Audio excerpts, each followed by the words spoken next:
Sir ముందుగా ఈ ఎన్టీఆర్ వైద్య సేవ అనేటువంటి విషయాన్ని ఆసుపత్రిలో చాలా చోట్ల ఇంకా ఆరోగ్యశ్రీ పేరుతో కొనసాగుతాం. ఎందుకంటే గతంలో అందాల్సినటువంటి పూర్తి స్థాయిలో వైద్యులు అక్కడ ఉన్నటువంటి హాస్పిటల్స్ ద్వారా అందలేదు. ఈరోజు పూర్తి స్థాయిలో మంత్రి గారు చెప్పినటువంటి విధంగా లబ్ధిదారులకు పూర్తి స్థాయిలో అందుబాటులో ఉండి ఎన్టీఆర్ వైద్య సేవలు అందుతా ఉన్నాయి.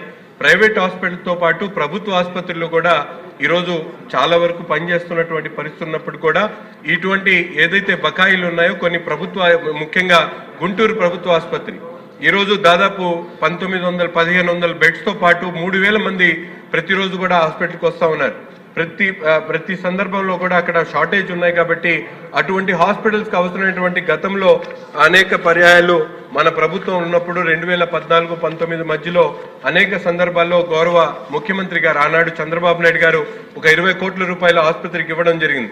అటువంటి ఆసుపత్రికి ప్రత్యేకమైనటువంటి శ్రద్ధ తీసుకొని ఎన్టీఆర్ వైద్య సేవ ద్వారా అందేటువంటి బెనిఫిట్స్ ఏదైతే ఉన్నాయో వాటిని పూర్తిగా ఇందాక మంత్రి గారికి దీని మీద మార్క్ అనేటువంటి ఒక రెగ్యులేషన్ ఏదైతే ఉందో గత ప్రభుత్వంలో వైసీపీ ప్రభుత్వంలో ఈ పెట్టడం జరిగింది. అంటే ఆరోగ్యశ్రీ ట్రీట్మెంట్లో జరిగినటువంటి నిధుల్ని 40% తిరిగి ప్రభుత్వం తీసుకునేటువంటి ఒక రెగ్యులేషన్ ని పెట్టడం జరిగింది.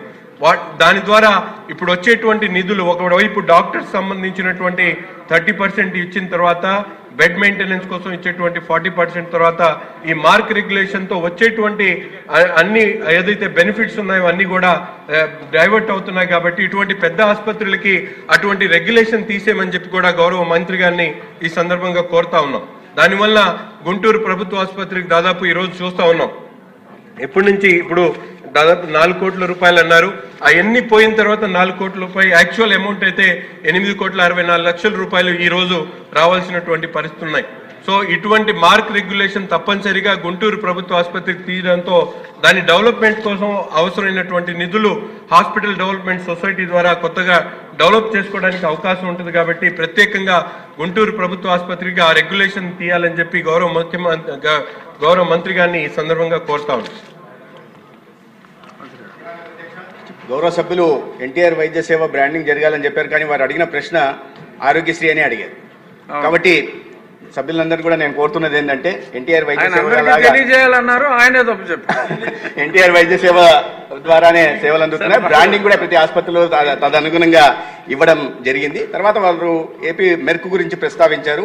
ఏపీ మెర్క్ అనేది Andhra Pradesh medical education research corporation పేరుతో స్థాపించబడింది అధ్యక్ష. దాంట్లో 40% వారు చెప్పినట్టుగా ప్రభుత్వానికి, మిగిలినది ఆసుపత్రి అభివృద్ధి కోసం ఏ డాక్టర్ అయితే ఆ ఫలానా ప్రొసీజర్కి ట్రీట్మెంట్ ఇస్తాడో ఆయనకి ఇన్సెంటివ్ కూడా ఇవ్వడం, అందుకు ప్రోత్సాహం ఇవ్వడం కోసం ప్రభుత్వ రంగంలో కూడా ఈ రకంగా తీసుకురావడం జరిగింది అధ్యక్ష. దాని కారణంగానే ఇవాళ ఈ పెండింగ్ బిల్లులు ఏదైతే ప్రస్తావించారో అది ఆ ఏపీ మెరుకు పెట్టడం వల్లనే ప్రభుత్వ ఆసుపత్రికి వస్తున్నాయనే విషయాన్ని గౌరవ సభ్యులకు మీ ద్వారా తెలియజేస్తున్నాను అధ్యక్ష.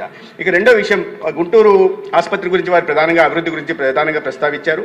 ఇప్పటికే గుంటూరులో మన ప్రభుత్వం, కుటుంబ ప్రభుత్వం వచ్చిన తర్వాత చంద్రబాబు నాయుడు గారి ఆదేశాల మేరకు అక్కడ క్యాన్సర్ కేసులు పెరుగుతున్న నేపథ్యంలో గుంటూరు క్యాన్సర్ సెంటర్ని ఒక పెట్ స్కానర్ తీసుకొచ్చి, అతి ఖరీదైన పెట్ స్కానర్ తీసుకొచ్చి ఇవాళ దేశంలోనే లెవెల్ 1 క్యాన్సర్ సెంటర్లు ఏవైతే ఉన్నాయో వాటి సరసన నిలబెట్టడం జరిగింది అధ్యక్ష. పెద్ద పెద్ద కార్పొరేట్ ఆసుపత్రులుగా చెప్తున్న వాటి సరసన ఇవాళ అతి ఖరీదైన పెట్ స్కానర్ కూడా తీసుకురావడం జరిగింది. అదేవిధంగా వారు చెప్పినట్టు జిమ్ఖానా అల్యూమినై ఏదైతే ఉందో ఆ కాలేజీలో జరిగిన వాళ్ళందరూ కలిసి దాదాపు 90 కోట్లతో MCH బ్లాక్ నిర్మించడం జరిగింది. దానికి కూడా ఇటీవలనే ప్రభుత్వం అక్కడ, అదేవిధంగా కాకినాడలో కూడా వారు పూర్వ విద్యార్థులంతా కలిసి నిర్మించిన MCH బ్లాక్లలోకి దాదాపు 55 కోట్లతో కావాల్సిన డయాగ్నోస్టిక్ ఎక్విప్మెంట్ కూడా మంజూరు చేయడం జరిగింది అధ్యక్ష. ఈ కూటమి ప్రభుత్వం లక్ష్యం, ప్రాధాన్యత ఏంటంటే ప్రజల ఆరోగ్య సంరక్షణ, ప్రభుత్వ సంస్థలను కూడా, ఆరోగ్య వ్యవస్థల్ని, ప్రభుత్వ ఆరోగ్య కేంద్రాలు కూడా పటిష్టపరిచే దిశగా కూడా తీసుకోవాల్సిన ప్రతి చర్యని తీసుకుంటున్నాం అధ్యక్ష. ధన్యవాదాలు. ఇంకా లేదండి, సారీ. జ్యోతిల్ నెహ్రూ గారు.